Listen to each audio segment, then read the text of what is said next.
Cosmic here, and welcome back to another Legends of Runeterra video. For today, and well, really for like the next week or so, I'm going to be putting out decks that just talk about cards that were changed and significant changes. So, Basilisk Rider, Braum, right? Ones that Ren Shadowblade is the third one I was going to mention. Cards that either have not seen play in the past or have just, preview patch 1 is when Basilisk Rider was last time. Had this exact stat line, which is why I decided to do it first, and just really showcase those decks where, if you were going to climb, listen, play like Heimerdinger, play those other tier 1 decks that didn't change much. Obviously, Pilfer is still very, very strong, or Nab now, I guess is what everyone's calling it. Those decks are still good. If you're looking for new deck ideas, right, if you want to think about like, oh, what might be anti-meta, as everyone loves to say, or things that are just going to be up-and-coming decks, that's what I'm hoping to do with this showcase, and probably at least for the next week. And then I'm also going to be showing on Monday or Tuesday, depending on when I get to record it, like Frost Ezreal, right, as an old deck as well. So if all those terms are new to you, maybe you're new to the game, don't worry, I'll cover it in those times in the videos, but today is just Basilisk Rider. So it's a Noxus card, very aggressive, has trample, it's very good. And honestly, I just wanted to take a moment to say, look at this chunky lad. He is an absolute unit that you get to ride into battle. But all right, let's actually talk about the card. What does it do?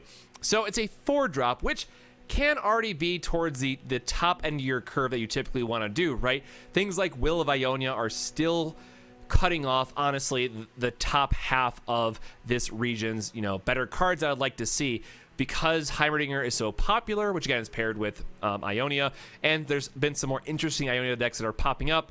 You really can't afford to play 5, 6, 7 drops in an aggressive shell and have a higher curve that's not just going to get easily punished by the bounce cards like Will of Ionia, or the various stun effects that they're going to have, like if Yasuo, that entire deck, or if they're just playing the Dragon Palm that's going to stun your card, they get a 3-2 out of it, right? All of that feels bad. And what's really nice about this card is that it comes down before they get a lot of stuff online.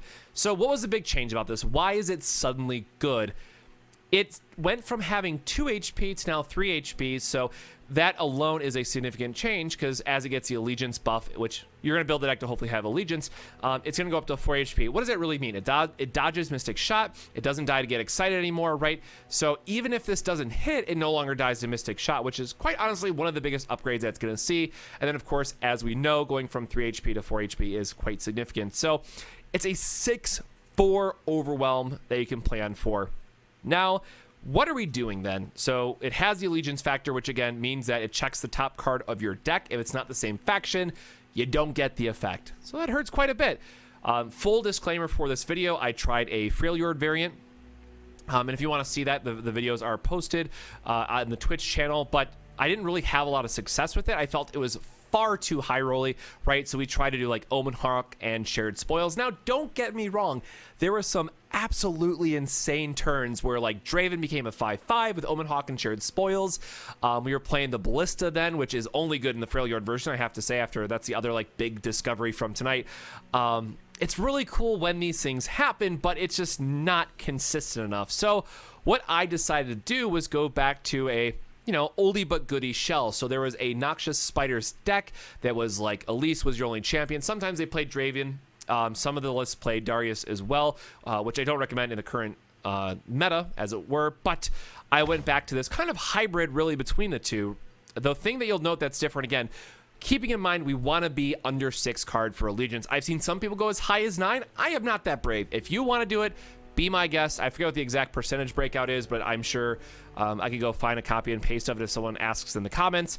But generally speaking, 6 is a sweet spot. And also, you're generally looking for Elise in your opener anyways, right? So this is something you want to mulligan for. It helps your Legion chances later on. But you might be asking, what's not in this list, right? So we're playing Shadodw Isles. What's missing, or what's the concession that we're making, maybe I should say, for trying to go for Allegiance? So the key cards that we're missing is going to be Glimpse, which helps you draw some cards. So Glimpse Beyond. Usually, if they block a spider, you kill it off, you get to draw 2 cards, it's still fine. The Arachnoid Horror, which I can maybe find quickly. There you go. It's a 2-drop, 3/2 Fearsome. Keeping in mind, it does have the Spider tag, which is relevant for Elise, who wants to have 3 other spiders in play to flip, which is really where you get the most of your damage in. And then the other one is the Frenzied Skitterer, which is just another nice kind of Anthem effect, as it were, to buff all of your spiders, right? So we're playing Crawling Sensation. which is going to give you spider tokens. We have Precious Pet, which also counts as a spider. It's just one of your best one drops. And then also House Spider. So that already is a pretty big deal. Now, I didn't get a chance to, play, I can only play 3 to 4 hours a night plus do the video content. So I didn't get to try every single variant of this list. And I couldn't tell you if this is strictly better than the P and Z variant that you could make with this, or cutting out the allegiance completely and playing spiders. I can tell you that I did win with this, and the games that I lost was actually a misplay. So if we take that into consideration, the record ended up like 8-2 or something, ignoring one of the misplay matches that I had lethal on board and just screwed it up. So the deck works. It was winning, but that's not too surprising. It still has the traditional burn package with, Crimson Disciple getting in that little bit of extra damage you need, Transfusion, which can be really good to pair with it, and then Noxian Fervor and Decimate, right? We still have a lot of this over-the-top reach damage, which is honestly what you need to be running in these more aggressive packages if you're in Noxus. I tried playing the heavier curves. I tried to play the 5, 6, or not 7, but 5 and 6 drops. I just didn't like it. So that is kind of the overview. That's where I'm at. And then just kind of the other card choices for those that are not familiar with it, because this archetype hasn't been around in quite some time, honestly. What might not from this deck list? So Arena Battlecaster. This is really nice because we're always going to have a go wide board.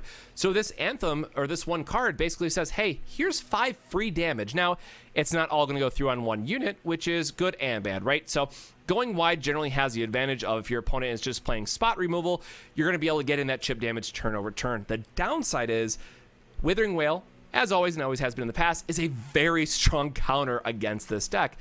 I don't know what it is, but yesterday and today I have not seen a lot of Withering Wails, so I don't know where they're at. The same thing happened like last patch, but Withering Wail is still a good card. Obviously, depends on your meta, depends on where you are in the rank, but maybe this is just a good enough list to kind of sneak past that. So the one thing I will add here as well, I think this deck can climb to Masters right now. A variation of it, again, the more built on spiders, more Shadodw Isles cards might be a little bit better. I just personally liked Basilisk Rider and wanted to build a deck around it. And at least of the time of recording this and with my experience, I will call this the best Basilisk Rider deck out there. Because based on the ones I've seen on Twitter versus what I built, I think this is the best, period. So other cards that you might not be aware of, Brothers Bond. What's nice about this one, it is a permanent buff. So sometimes you'll want to be able to put on the Lease, who then becomes a 4/3 fearsome, and then the other one just kind of gets thrown away on one of your spiders that then gets to trade up into one of your opponent's blockers, meaning that it is a 1-for-1 trade in that case. Well, 1-for-1 is in the units trade, but you paid a Brothers Bond, so it's a 1.5-for-1 in that case, right? Should be no surprise. Oops, that got added accidentally. Should be no surprise, Legion Grinder. I like this that it has 3 attacks, so it's really good against battling into your opponent's Crimson's Disciple. The 2 damage over the top, again, just giving us more reach. You're seeing the pattern here, can just be very strong. Noxian Fervor, if you haven't seen this card yet or played with this card yet, generally you always want to save it for either their Grasp, their Vile Feast, just some kind of denial where you're burning a card in their hand and still getting in 3 damage. And then the last one that is the just fantastic card and really was the backbone of the old Spider package is Crowd Favorite. So your early turns, you're building up the 1-drops, you play Elise, you play a Spider, the House Spider, which then gives you 2. It's very easy to fill up your board and drop this on turn 4, which is then going to get +5/+5. So again, what's really important here is that most of the time will come online before your opponent can Withering Wail. So even if they spend all their resources to then Withering Wail that turn, because again, you have priority open with this, you still have a 7/5 at the end of it with Overwhelm. So it's just that free damage that you're going to be pushing through.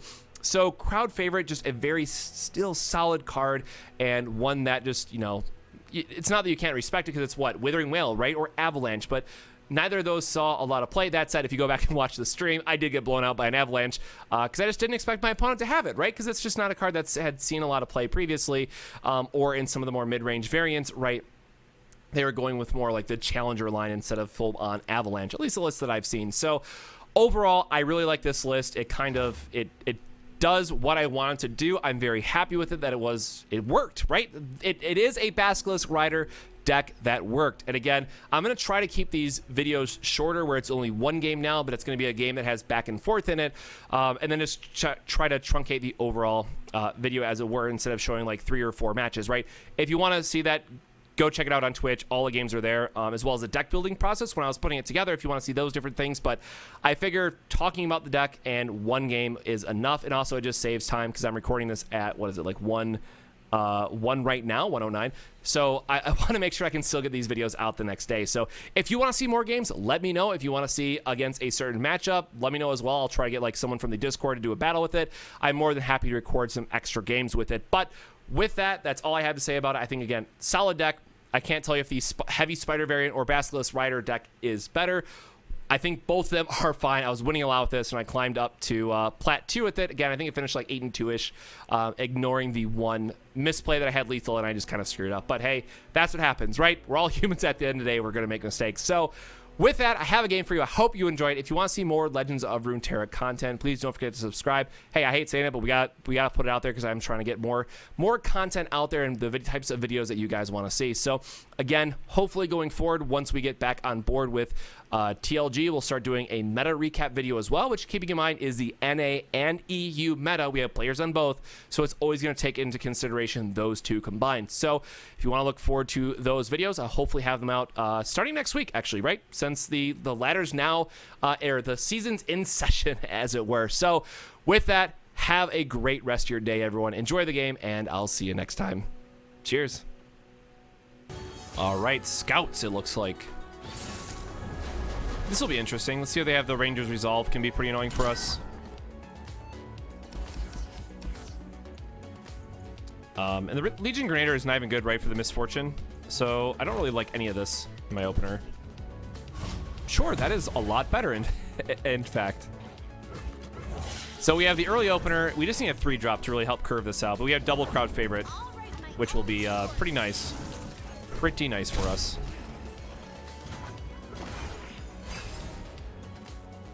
We're going to have to play pretty passively. That's actually a fine choice here as well.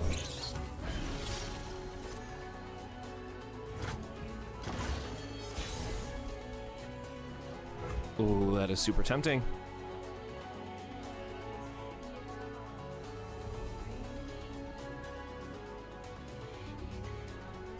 I really want to get in the damage. So they probably have Misfortune, which makes things a bit awkward for us, but we can sneak in 2 more points here, and then I think we play the Battlecaster after.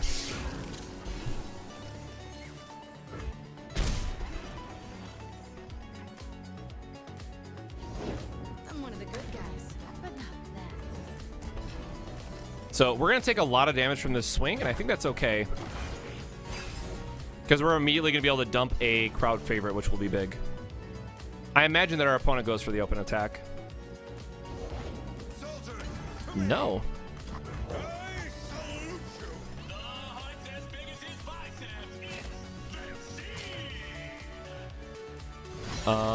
And yeah, actually we can just take this because we want to drop another crowd favorite on the following turn.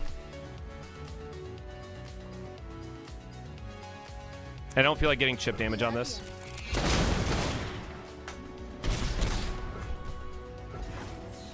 That good old hoping to use our life total as a resource.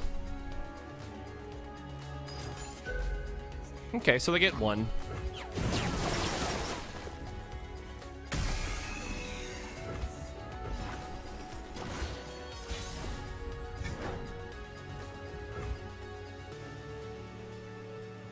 Oh, that's a bummer. We can't just kill something off. So we're going to play the other crowd favorite here because this is the last turn that it's decent. And we'll just get in the damage where we can. And then we get to buff up again with another crawling sensation.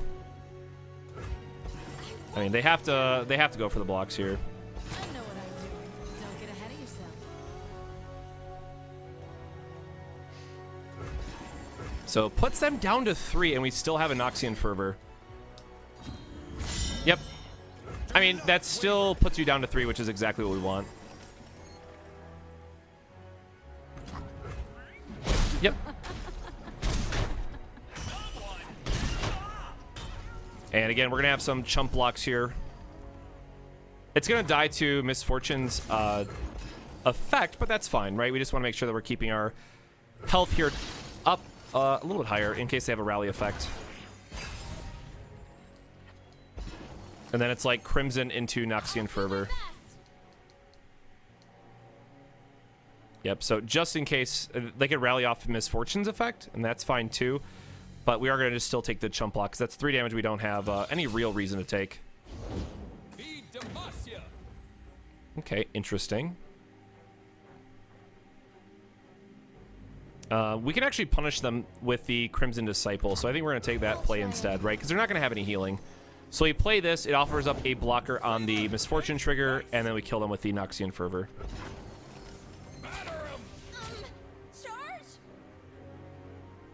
And if all this doesn't work, we still have 2 very big Overwhelm units.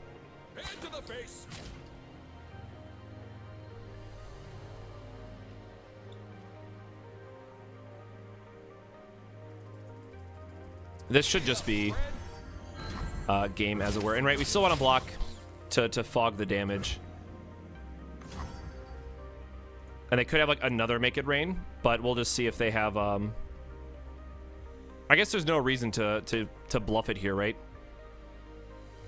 We can also just use it on our crowd favorite instead, which is probably safer. So we'll wait to see if they do anything else, and then we have a big enough unit to absorb the damage.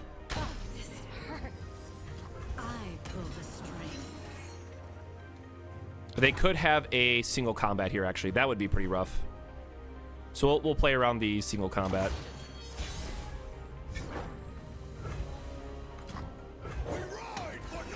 Play our other big Overwhelm unit, both 6/4s. Battlecaster is fine here too, right? Just going wide, and then Noxian Fervor should be the last guarantee.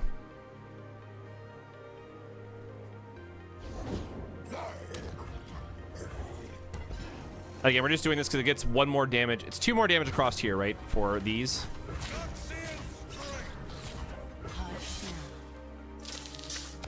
And always make sure you put your Battlecaster last so that your other spider still gets buffed. So this also protects... I guess they're at 7, right? So I guess they wouldn't have it. The Judgment's not even a option. Okay, back to back. Still has to kill the spider on the end. Has 1 mana. That is going to be game. And there you go. That's a pretty good showcase.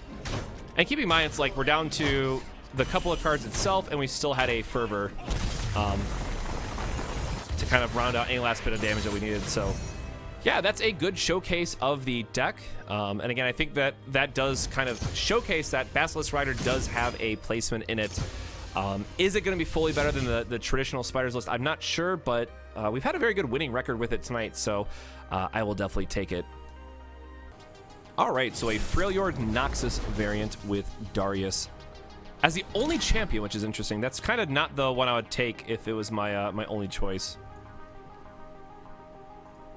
So again, I think we want to just look for a better opener. I feel it's awkward to have both these, right? But if I had some kind of spiders in our opener, I keep the crowd favorite. And Basilisk Rider can be okay, but it's a little slow based on what else is in our hand. Yep, and that's certainly a better opener for us.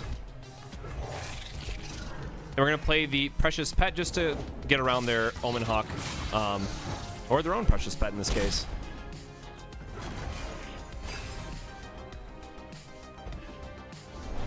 Oh, I can't wait. Ugh. So we have to play Grenader here just so we can threaten a block, but they can still attack with their Precious Pet. Nope, they're going to miss the damage.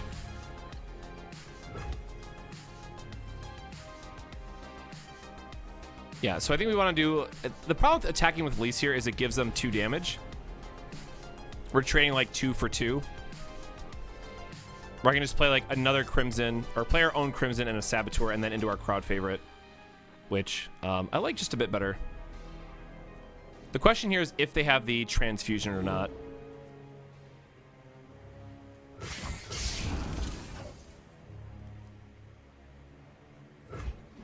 Okay, so we get chip damage in.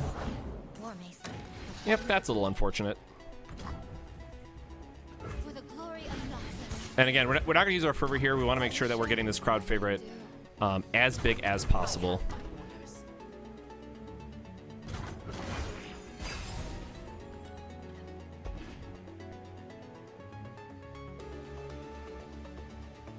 If we had more spiders, we could get greedy with the Elise, but we'll just play the crowd favorite as is, I'm pretty sure. Like, we want to have an open attack on this. I think that's a better line for us.